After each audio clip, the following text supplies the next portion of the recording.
resign today instead of tomorrow. Will you be fine with that, Mr. President? Anong kapalit, sir? Hindi. Sampalin ko siya sa publiko. Hindi. Wala naman. Ngayon na. Wala pong ganunan. Mr. Chairman. I'll give you, no. Sampalin ko sa Mr. Chairman. Session suspended. Session suspended.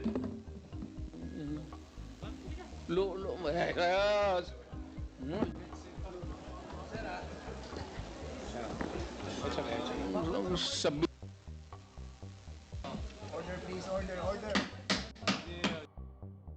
The biggest enemy of Duterte ay ang kanyang sarili. The fact na hindi niya mapigilan ang kanyang bunganga. Meron akong death squad. Death squad. Pero hindi yung mga pulis. Sila rin yung mga gangster. Yung isang Mr. Chair. gangster, utusan ko. Patayin mo yan, kaya kung hindi mo patayin yan, patayin kita ngayon. Bakit mo isakripisyo yan sila? Pero ayos lang yan.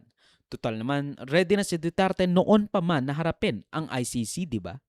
I'm asking the ICC to hurry up,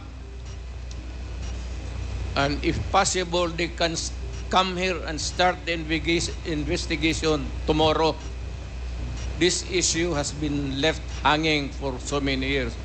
Matagal man, baka mamatay na ako, hindi na nila ako maimbestiga. So I'm asking the ICC through you na pagpunta na sila dito bukas, umpisahan na nila ang investigation.